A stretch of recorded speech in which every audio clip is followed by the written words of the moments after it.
नमस्कार दोस्तों, बहुत बहुत स्वागत आप सभी का अतुल्या रेस किस डिजिटल प्लेटफॉर्म पर। दोस्तों, हमने शुरू किया है हिंदी साहित्य का इतिहास। और ये जो हिंदी साहित्य का इतिहास है, ये फर्स्ट ग्रेड यानी स्कूल अध्यापक भर्ती परीक्षा के लिए बहुत ही ज़्यादा इम्पोर्टेंट पार्ट है।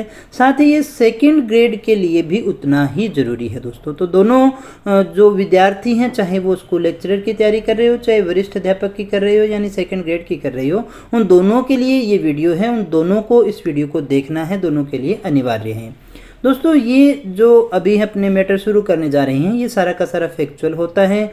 यहाँ जो हम इतिहास पढ़ने जा रहे हैं वो हिंदी साहित्य का इतिहास है, यानी कि वो जो हमारा राजाओं का इतिहास होता है। जैसे इतिहास में हम भारत के इतिहास और राजस्थान के इतिहास की बात करें, वहाँ पर हमें राजा, युद्ध ऐसा पढ़ने को मिलता है। तो यहाँ पर ऐसी चीज़ें नहीं होती। हिंदी की साहित्य के इतिहास में आपको एक कवि मिलेगा और एक उसकी रचना मिलेगी। कवि का वर्णन हमें पढ़ना होता है और रचना के गुण, उसके दोष क्या क्या रहे, उसका निर्माण कब हुआ, क्या क्या चीज़ें उसमें हैं, कंटेंट क्या है, इस तरह के प्रश्न यहाँ पर पूछे जाते हैं। बड़े अच्छे प्रश्न बनते हैं दोस्तों।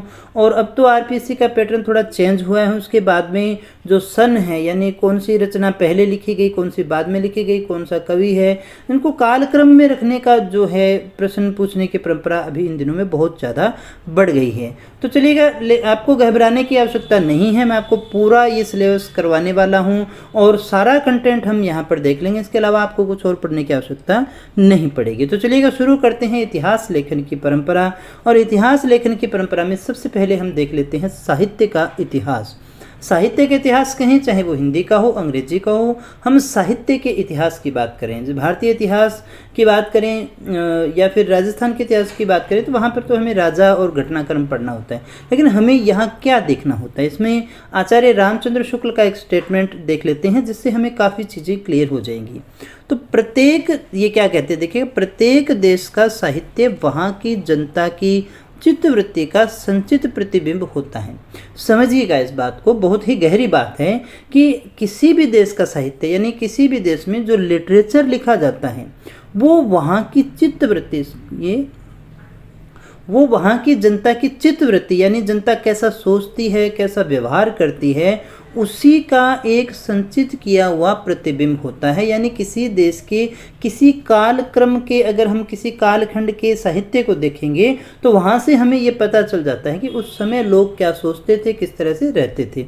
इसको आसान भाषा में आप इस तरह से समझिएगा। यहाँ साहित्य की जगह आप देखिए मूवीज़ डाल दीजिए, यानी जो मूवीज़ है वो उस समय की जनता की चित्तवृत्ति का प्रतिबिंब होता है।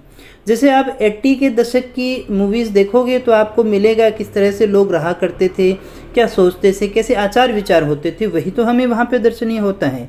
और यही चीज़ आपको मॉडर्न टाइम में भी मिलेगी। अब जो मूवीज़ बन रही है उसमें वही तो होता है जो इस समय समाज में हो रहा है। समाज के लोग कैसे सोचते हैं, क्या चीज़ें चल रही है, उसी का संचय किया जाता है। तो किसी भी देश का साहित्य वहाँ की जनता की चित्तवृत्ति, यानी उनके आचार विचार, उनके सोचने का तरीका जो उनके चित्त में है, उसका एक संचित प्रतिबिंब होता है। और तब ये निश्चित हो जाता है कि जनता की चित्तवृत्ति के साथ साथ साहित्य के स्वरूप में भी परिवर्तन होता चला जाता है। दोनों चीज़ें समानांतर चलेगी। यदि जनता की चित्तवृत्ति बदलेगी तो साहित्य का स्वरूप भी बदल जाएगा। जैसे हम आदिकाल में पढ़ते हैं तो धार्मिक रूप हमें ज़्यादा मिलता है, फिर उसके बाद में आगे बढ़ते हैं तो फिर हमें दरबारी साहित्य मिलता है, फिर उसके बाद में हम आगे बढ़ते हैं तो हमें जो प्रगतिशील साहित्य भी मिलता है। यानी उस समय के समाज की जो डिमांड थी, उस समय के समाज में, यानी ये न केवल साहित्य में परिवर्तन हो रहा है, उसी के साथ साथ ही समाज में भी परिवर्तन हो रहा है। तो हम इस प्रकार से इसको कह सकते हैं कि समाज में जब भी परिवर्तन होगा तो साहित्य में भी क्या होगा, परिवर्तन होगा। या हम यूँ कहें, अगर आपको साहित्य में परिवर्तन दिखाई दे रहा है तो इसका मतलब ये है कि समाज में भी परिवर्तन हो रहा है। समाज और साहित्य में परिवर्तन साथ साथ होता है। तो इसी, यानी आदि से अंत तक इन्हीं चित्तवृत्तियों की परंपरा को परखते हुए साहित्य के परंपरा के साथ उसका सामंजस्य दिखाना ही साहित्य का इतिहास कहलाता है। ये कहा आचार्य शुक्ल ने। यानी हम इसे इस तरह से समझ सकते हैं कि जो साहित्य होता है वो उस जनता की चित्तवृत्ति का प्रतिबिंब होता है। अब जनता की चित्तवृत्ति बदलेगी तो साहित्य का स्वरूप बदलेगा। यानी हम साहित्य के स्वरूप का, साहित्य को जब अध्ययन करते हैं तो न केवल हम साहित्य को बदलता हुआ देख रहे हैं, हम समाज की, जनता की चित्तवृत्तियों को भी बदलता हुआ देख रहे हैं। यानी एक प्रकार से हम साहित्य के इतिहास में हम अध्ययन करते हैं कि किस प्रकार से जनता की चित्तवृत्तियों में परिवर्तन हुआ है और उसका साहित्य के साथ में किस प्रकार से सामंजस्य स्थापित हुआ है, किस प्रकार से उसमें दिखाया गया है। ये सारी चीज़ें हमें साहित्य के इतिहास में जाननी होती है। हम इसे केवल ये ना समझे, जब हम ये बातें करना इसलिए आवश्यकता है कि हम सीधा ही साहित्य को शुरू करते हैं, ये कवि है, ये रचना है, ये कवि है, ये रचना है। लेकिन ये प्रश्नों की दृष्टि से तो ठीक है, वैसे प्रश्न आते हैं, लेकिन आज जब आप एक हिंदी साहित्य के स्टूडेंट हैं तो आपके दिमाग में सबसे पहले ये समझ में आ जाना चाहिए कि हम साहित्य के इतिहास में समझते क्या हैं, हम पढ़ते क्या हैं। साहित्य के इतिहास में हम जैसे जैसे साहित्य के बदलते स्वरूप को पढ़ रहे हैं, उसी के साथ साथ जनता की बदलती हुई चित्तवृत्तियों को भी पढ़ते जा रहे हैं, उनका अध्ययन भी तो उसके साथ साथ में ही हो रहा है। तो चित्तवृत्तियों की परंपरा को परखते हुए साहित्य परंपरा के साथ उसका सामंजस्य दिखाना ही साहित्य का इतिहास कहलाता है। ये स्टेटमेंट है आचार्य रामचंद्र शुक्ल का। तो मुझे उम्मीद है ये बात आपको अच्छे से समझ में आ गई होगी। अब इसके बाद में हम देखते हैं, सबसे पहले जो हमारी ज़रूरी चीज़ है, साहित्य के इतिहास लेखन की विभिन्न पद्धतियाँ। यानी इतिहास जब हम लिखेंगे तो कौन कौन सी टेक्निक्स यूज की जा सकती है, किन किन पद्धतियों का इस्तेमाल किया जाता है। सामान्यतः एक क्वेश्चन यहाँ से बहुत बार परीक्षा में पूछा गया है और आगे भी पूछे जाने की संभावना है कि साहित्य इतिहास लेखन की विभिन्न पद्धतियाँ कौन सी हैं। दोस्तों आइए समझते हैं और बात करते हैं हम सबसे पहली पद्धति के विषय में, जिसे हमने कहा है वर्णानुक्रम पद्धति। नाम से ही स्पष्ट है, वर्ण यानी कि अल्फ़ाबेट, वर्ण यानी अल्फ़ाबेट जो हमारे होते हैं, जैसे ABCD होते हैं, क ख ग होते हैं, उनको क्रम के अनुसार व्यवस्थित करना किसके अंतर्गत आएगा, वो वर्णानुक्रम पद्धति के अंतर्गत आ जाएगा। अब इसमें होता क्या है देखिएगा, यहाँ पर जो हमारा पहला प्रश्न उठता है, वर्णानुक्रम पद्धति का अन्य नाम क्या है, वर्णमाला पद्धति या फिर अल्फ़ाबेटिक पद्धति। दोस्तों मेरा आपसे अनुरोध है कि ये PDF तो मैं आपको दूंगा ही, लेकिन फिर भी मेरा अनुरोध है कि आप एक नई कॉपी लगा करके उसमें इन चीज़ों को लिखिएगा, नोट डाउन करोगे तो आपको लंबे समय तक याद रहेगी। याद अगर करना है तो लिखना सबसे अच्छा माध्यम होता है। आप उस चीज़ को बार बार लिखेंगे, अपने आप याद हो जाएगी, लेकिन लिखें जरूर, है ना।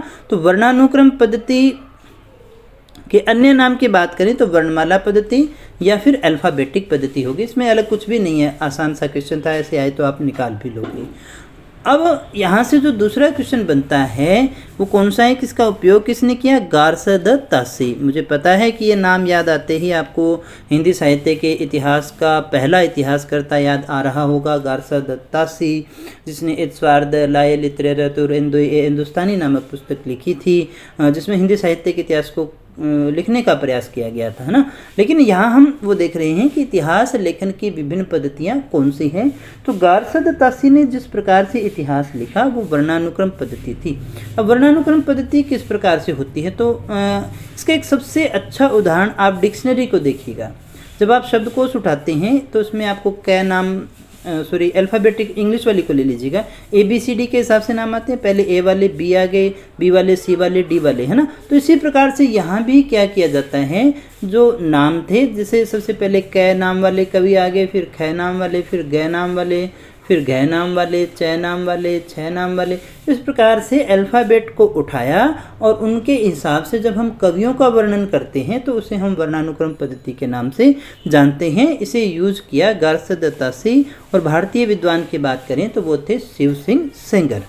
इतिहास लेखन की सबसे दोषपूर्ण पद्धति और अविकसित पद्धति, या फिर इसे हम कहें भोंडी प्रणाली, ये इसके बुरे बुरे नाम आते हैं दोस्तों। हालांकि ये इतनी बेकार भी नहीं है जितने नाम बेकार इसको दे दिए गए हैं, कि इतिहास लेखन की सबसे दोषपूर्ण और अविकसित पद्धति। हाँ, इतिहास लेखन की बहुत सारी पद्धतियां हैं, कंपैरिजन में देखें तो ये सबसे दोषपूर्ण मानी जाती है, क्योंकि यहाँ पर हमने अल्फ़ाबेटिक उसको किया। लेकिन इतिहास की जो सबसे महत्वपूर्ण डिमांड होती है वो होती है कालक्रम के अनुसार व्यवस्थित करना। जो घटनाएं हैं उनको कालक्रम के अनुसार रखना। लेकिन आप इस बात को समझते होंगे कि जब हम अल्फ़ाबेटिक हम लिख रहे हैं तो उसमें कालक्रम रहेगा किसी प्रकार से, उसमें किसी प्रकार से कालक्रम जो है वो रहने वाला नहीं है। दोस्तों स्पीड कम या ज़्यादा हो तो आप मुझे कमेंट करके बता दीजिएगा, नेक्स्ट क्लास में फिर उसको कम ज़्यादा करने की कोशिश करेंगे ताकि जो व्यवस्था है वो बिल्कुल सही बनी रहे। तो अल्फ़ाबेटिक पद्धति में दोष यही हुआ कि उसमें जो कालक्रम होना चाहिए था वो नहीं माना जाएगा, और बहुत से विद्वान तो इसके द्वारा लिखी हुई जो इतिहास रचनाएं हैं उनको ऐतिहासिक रचनाएं मानते भी नहीं हैं। तो ये सबसे अविकसित और दोषपूर्ण और भोंडी प्रणाली मानी जाती है। इसमें जो कमी थी अभी हमने चर्चा भी की, उसमें क्या है, काल प्रवाह नहीं है, काल प्रवाह का अभाव होता है, इसलिए हम उसे इतिहास भी नहीं कह सकते, क्योंकि इतिहास तो घटनाओं का क्रमबद्ध अध्ययन होता है और वही क्रम हमें यहाँ पर दर्शनीय नहीं है, उसी का दर्शन हमें नहीं हो पा रहा है। इस प्रणाली पर आधारित यानी इस प्रकार से जो ग्रंथ लिखे गए उन ग्रंथों को साहित्यकार कोश या फिर व्रत संग्रह कहने वाले थे शुक्ल, तो उसे शुक्ल ने क्या कहा है, व्रत संग्रह कहा है। अब यहाँ से जो आपसे क्वेश्चन पूछे जा सकते हैं वो कौन कौन से बनते हैं। नंबर 1 तो ये बनता है कि वर्णानुक्रम पद्धति के अन्य नाम क्या हैं, ऐसे पूछ ले इनमें से कौन सा वर्णानुक्रम पद्धति का नाम नहीं है, तो सिंपल से नाम है, सही हो जाएगा, वर्णमाला पद्धति या फिर अल्फाबेटिक पद्धति। दूसरा कि ये पूछा जाए कि इनमें से किसने जो है वर्णानुक्रम पद्धति का प्रयोग किया है या नहीं किया है, तो गारसा दत्तासी और शिव सिंह सिंगर ने। या फिर यूँ पूछा जा सकता है गारसा दत्तासी ने अपना इतिहास किस लेखन पद्धति से लिखा, वर्णानुक्रम पद्धति थी, विधेयवादी थी, वैज्ञानिक पद्धति थी, कौन सी पद्धति का इस्तेमाल किया, इस प्रकार से पूछा जाए। ये भी पूछा जाए कि इसका दोष क्या होगा, और सबसे बढ़िया क्वेश्चन यहाँ से बनते हैं किस निम्न में से किस प्रणाली को जो है साहित्यकार कोश या फिर व्रत संग्रह कहा गया है, या फिर यूँ कहें कि किस साहित्य लेखन की किस प्रणाली को आचार्य शुक्ल ने व्रत संग्रह कहा है, तो हमारा उत्तर हो जाएगा वर्णानुक्रम पद्धति। तो इस प्रकार के प्रश्न आपसे यहाँ पर पूछे जा सकते हैं। इनमें कृतिकारों यानी रचनाकारों का परिचय वर्णमाला के अक्षर के आधार पर किया जाता है, यानी एक प्रकार से हम कहें अल्फ़ाबेटिक जो कवि हैं उनके नाम लिखे गए और उसके आगे अंदर उनका कवि का परिचय हो गया, साथ में उसकी किताबों के बारे में भी जानकारी दे दी गई। तो इस प्रकार से जो है ये पद्धति लिखी जाती है, साहित्य लिखा जाता है इसमें। अब इसमें काल प्रवाह का बोध रहता है, जिस प्रकार से इतिहास में काल प्रवाह का बोध रहता है उसका इस प्रणाली में अभाव है। यानी जब हम किसी इतिहास को पढ़ते हैं तो उसमें हमें एक काल प्रवाह मिलता है, वो काल प्रवाह यहाँ हमें देखने को नहीं मिलता है, यही इसकी एक बड़ी कमी जो है वो स्वीकार की गई है। और इस पद्धति को अपनाने का मुख्य कारण जो था, हमने इस पद्धति को क्यों अपनाया, इसको अपनाने का मुख्य कारण था कि हमारे पास में अपेक्षित सूचनाएँ नहीं हुआ करती थी, इसीलिए हमने इस पद्धति को अपनाया है। दूसरी पद्धति की अगर हम बात करें तो वो है हमारी काल क्रमानुक्रमी पद्धति। कौन सी है हमारी दूसरी पद्धति, काल क्रमानुक्रमी पद्धति, यानी इसमें जो वर्णन किया जाएगा वो किसके आधार पर किया जाएगा, काल क्रम के अनुसार किया जाएगा, काल क्रम के अनुसार हम इसका वर्णन कर रहे हैं। इस विधि में कवियों और लेखकों का वर्णन ऐतिहासिक काल क्रमानुसार तिथि क्रम के अनुसार किया जाता है। यानी जब हम कवियों का वर्णन उनके अल्फ़ाबेटिक नाम के आधार पर न करके जब हम कवियों का जो वर्णन है वो ऐतिहासिक कालक्रम और घटना के अनुसार तिथि के अनुसार करते हैं, तो वही विधि क्या कहलाती है, वही विधि जो है वो काल क्रमानुक्रमी विधि के नाम से जानी जाती है। और इस पद्धति के अंदर जो हमारे इतिहास में रचनाकार हैं उन रचनाकारों का उल्लेख नामों के आधार पर न करके ऐतिहासिक तिथि क्रम के अनुसार किया जाता है। यानी मान लीजिएगा पहले 601 में कौन से थे उनके नाम आ गए, फिर 602 में कौन से थे, 603 में कौन से थे, 604 में कौन से थे। इस प्रकार से जो हमारी तिथियां रह गई उन तिथियों के आधार पर जो है इनके नाम लिखे जाते हैं, तो उनका वर्णन किया जाता है। तो ऐसी पद्धति को हम काल क्रमानुक्रमी पद्धति के नाम से जानते हैं। और इसका उपयोग किसने किया था, जॉर्ज ग्रियर्सन और मिस्र बंधु ने किया था। यहाँ से बड़ा अच्छा प्रश्न बनता है, जॉर्ज ग्रियर्सन और मिस्र बंधु ने किस पद्धति का प्रयोग किया था, तो काल क्रमानुक्रमी पद्धति का प्रयोग किया था, अल्फाबेटिक मेथड का प्रयोग उन्होंने नहीं किया था। समझ गए होंगे इस बात को कि जब हम काल क्रम के अनुसार रचनाकारों को रखते हैं तो वो काल क्रमानुक्रमी पद्धति कहलाती है। उर्दू साहित्य में इसे मोहम्मद हुसैन ने और अंग्रेजी में इसे डॉक्टर जॉनसन ने अपनाया था। उर्दू में किसने अपनाया, मोहम्मद हुसैन ने, और अंग्रेजी में किसने अपनाया, डॉक्टर जॉनसन ने इसे अपनाया था। अब इसमें समस्या क्या है, इसमें ये समस्या है कि काल क्रम का जो निर्धारण है वो किस प्रकार से हो, क्योंकि एक तो हमारे पास में रचना है और एक हमारे पास में रचनाकार है।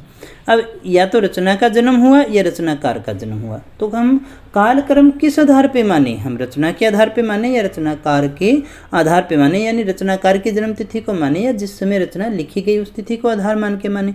तो यही इसकी सबसे बड़ी समस्या रह गई। जो हमारी ये जो पद्धति है कालक्रमानुक्रमी पद्धति है, उसका सबसे बड़ा दोष हमारा यही रह जाता है। यह प्रणाली साहित्य के इतिहास के लिए अधिक उपयोगी नहीं मानी जाती है, क्योंकि इतिहास का उद्देश्य होता है मानव चिंतन की विकास यात्रा का परिचय देना, न कि केवल इतिहासकारों की जन्म मृत्यु और उनकी रचना के गुण दोषों को बताना। अब देखिएगा क्या कहा जा रहा है, बात को समझने की कोशिश कीजिएगा। फिर से बोल रहा हूँ कि ये जो प्रणाली है वो इतिहास के लिए उपयोगी नहीं है। क्यों नहीं है? क्योंकि इतिहास का उद्देश्य होता है मानव चिंतन की विकास यात्रा का परिचय प्राप्त करना। अभी हमने स्टार्टिंग में देखा कि इतिहास क्या होता है। इतिहास जो होता है, जैसे जैसे मानव की विचारधारा में परिवर्तन हुआ वैसे वैसे उसके साहित्य में परिवर्तन हुआ। तो दोनों को पैरेलल जब अपने अध्ययन करते हैं, यानी जो विचारों की यात्रा है उसकी विकास यात्रा को हम समझते हैं, तो उसी को हम इतिहास कहते हैं। वही हमारा उद्देश्य भी होता है कि कैसे मनुष्य के चिंतन का विकास हुआ है। अब यहाँ पर हम क्या पढ़ेंगे कालक्रम के, तो इतिहासकारों की जन्म मृत्यु हो गई, उनकी रचना के गुण दोष हो गए। ये तो हमने पढ़ लिया, उस इतिहासकार का जन्म कब हुआ, रचना कब हुई, लेकिन उससे हमें पता क्या चला? क्या हमें उसमें समाज की किसी चिंतन का पता चलता है, मानव चिंतन की जानकारी होती है? तो ऐसे चीज़ का हमें पता नहीं चलता है, इसीलिए ये बहुत ज़्यादा उपयोगी मानी जाती नहीं है मेरे प्यारे दोस्तों। मुझे उम्मीद है सारी चीज़ें आपको अच्छे से समझ में आ रही होंगी। अब इसके बाद में जो हमारी तीसरी और इम्पोर्टेंट पद्धति आती है वो है हमारी वैज्ञानिक पद्धति।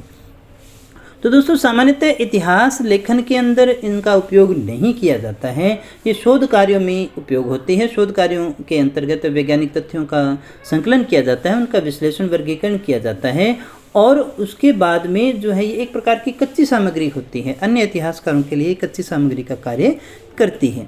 इसमें तथ्यों को प्रस्तुत किया जाता है, इसमें तथ्यों को जो भी तथ्य हैं उनको प्रस्तुत करेंगे, और इस पद्धति में शोध के द्वारा वैज्ञानिक और क्रमबद्ध तरीके से उन तथ्यों को प्रस्तुत किया जाता है। यानी विधि क्या है? तो शोध कार्यों में विशेषतः इसका उपयोग किया जाता है। इसमें फैक्ट यानी डाटा तथ्य जो हैं उनको कलेक्ट किया जाता है और फिर उनको वैज्ञानिक और क्रमबद्ध तरीके से उनको प्रस्तुत और विश्लेषण उनका किया जाता है। एक प्रकार से इससे कच्ची सामग्री का निर्माण होता है, जिसका अभी अपने डिस्कस कर रहे थे कि इससे किसका निर्माण होता है? कच्ची सामग्री का निर्माण होता है, जो बाकी जो इतिहासकार हैं उनके लिए उपयोगी हो सकती है। इसमें इतिहासकार जो है वो बिल्कुल निरपेक्ष रह करके आकलन करने की कोशिश करता है। तो वैज्ञानिक पद्धति क्या होगी दोस्तों? ऐसी पद्धति जिसमें तथ्यों को प्रस्तुत किया जाता है। इस पद्धति में शोध के द्वारा तथ्यों को वैज्ञानिक और क्रमबद्ध तरीके से प्रस्तुत किया जाता है और एक प्रकार से इसमें कच्ची सामग्री का निर्माण होता है। इतिहासकार है एक निरपेक्ष भूमिका यहाँ पर अदा करता है दोस्तों। इसके बाद में दोस्तों अगली जो हमारी पद्धति आती है वो भी काफ़ी इम्पोर्टेंट है, जिसका नाम है समाज शास्त्रीय पद्धति। तो दोस्तों समाज शास्त्रीय पद्धति कौन सी है? ये मार्क्सवाद के द्वंद्वात्मक भौतिकवाद पर आधारित है, जहाँ पर आपको याद होगा उच्च वर्ग और एक होता है निम्न वर्ग के संबंध और शोषण को जो है दर्शाया गया है। किस प्रकार से बुर्जुआ वर्ग जो है वो निम्न वर्ग पर शासन करता है, उनका शोषण करता है। तो यही मार्क्सवाद की विचारधारा, उनके प्रति संघर्ष है। तो ये जो पद्धति है इसी द्वंद्वात्मक भौतिकवाद पर आधारित पद्धति है समाजशास्त्रीय पद्धति।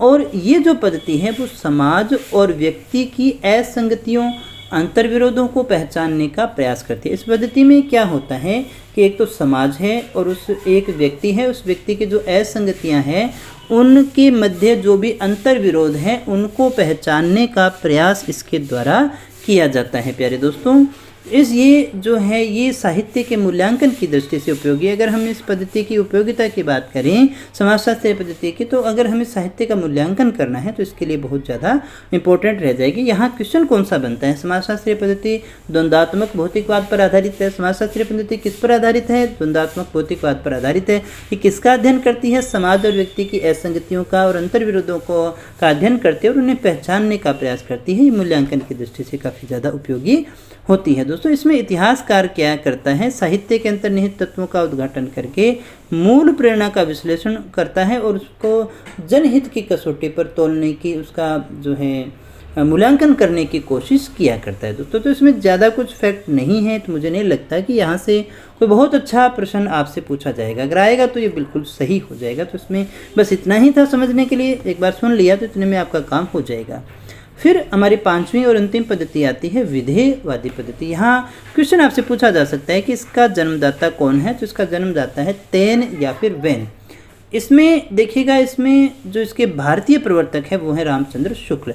इसके जन्मदाता कौन है, तेन या फिर वैन। इसके भारतीय प्रवर्तक है रामचंद्र शुक्ल। विधेयवादी पद्धति के भारतीय प्रवर्तक रामचंद्र शुक्ल को माना जाता है और इसके जन्मदाता तेन या वैन को माना जाता है। ये अंग्रेजी की पॉजिटिविज्म पर आधारित है, यानी पॉजिटिविज्म सकारात्मकता कह सकती हैं। यहाँ से काफ़ी अच्छे अच्छे क्वेश्चन आपसे बनते हैं। विधेयवादी पद्धति को और क्या कहा जाता है, पॉजिटिविज्म कहा जाता है। प्रवर्तक कौन है, तेन या वैन है। भारतीय प्रवर्तक रामचंद्र शुक्ल है। तेन इस पद्धति को 3 शब्दों में बांटता है, एक तो जाति है, एक वातावरण है और एक क्षण है। दोस्तों कहीं पर भी ये 3 नाम आ जाए ना, तो वहाँ पर ये मान लेना कि कोई ना कोई प्रश्न हमसे पूछा जा सकता है ना। जैसे वेदत्रयी 3 आ गए, इनमें से कौन सा वेदत्रयी में शामिल नहीं है। तो जहाँ पर 3 आए वहाँ पर ऑप्शन अच्छे बन जाते हैं, इसलिए क्वेश्चन भी वहाँ से डेफिनेट लगभग 100% संभावना हो जाती है कि ऐसा प्रश्न आपसे पूछा जा सकता है। तो उस पर विशेष ध्यान देना होगा। जाति, वातावरण और तीसरा नंबर है क्षण, इन 3 शब्दों में बांटता है। अर्थात किसी भी साहित्य को हृदयंगम करने के लिए उससे संबंधित जातीय परंपराओं, राष्ट्रीय और सामाजिक वातावरण तथा सामाजिक परिस्थितियों का विश्लेषण और विवेचन करना आवश्यक है। अब समझिएगा इस बात को कि किसी भी साहित्य को अगर हमें हृदयंगम करना है, उसे अपनाना है, उसे समझना है, उसके साथ में तारतम्य स्थापित करना है, तो उसके लिए हमें उससे संबंधित जो भी जातीय परंपराएं हैं, वैसा राष्ट्रीय और सामाजिक वातावरण है, सामाजिक परिस्थितियों का भी विश्लेषण हमें करना होगा। उन परिस्थितियों में हमें जाना होगा, तभी हम उसे समझ पाएंगे। तो ये कौन सी पद्धति में कहा गया है मेरे प्यारे दोस्तों, ये कहा गया है विधेयवादी जो पद्धति है उसके अंतर्गत कहा गया है दोस्तों। तो देखिएगा दोस्तों, किन किन पद्धतियों का हमने अभी यहाँ पर अध्ययन किया है। तो 5 पद्धतियों का हमने अध्ययन किया और ये 5 ही पद्धतियाँ हैं मुख्यतः जिनके द्वारा जो है, जिनके अंतर्गत हिंदी साहित्य के इतिहास को या किसी भी इतिहास को लिखा जाता है दोस्तों। तो दोस्तों आज के क्लास में हम एक चीज़ और देख लेते हैं। इसी के साथ साथ इस प्रणाली में इतिहासकार असंबद्ध तथ्य एकत्रित करने के साथ साथ तात्कालीन सामाजिक जीवन का अध्ययन करता है और फिर समाज और इतिहास में, साहित्य में कार्य कारण संबंध स्थापित करता है। समझिएगा इस बात को कि इतिहासकार जो है असंबद्ध तथ्य है, जिनका किसी से संबंध नहीं है, उनको एकत्रित करता है। उसके साथ साथ वो सामाजिक जीवन का भी अध्ययन करता है और फिर वो क्या करता है, समाज और साहित्य के मध्य कार्य कारण संबंध स्थापित करने का प्रयास करता है। इस बात को आपको अच्छे से समझ लेना है, यानी तथ्य एकत्रित करेगा और समाज का साथ साथ में वो अध्ययन करता है। इसी को हम जो है किस नाम से जानते हैं, देखिएगा विधेयवादी पद्धति के नाम से जानते हैं, क्योंकि ये सामाजिक जो विषमताएं हैं उन पर ये आधारित है। तो दोस्तों आज के लिए इतना ही, ये टॉपिक हमारा पूरा हो गया है।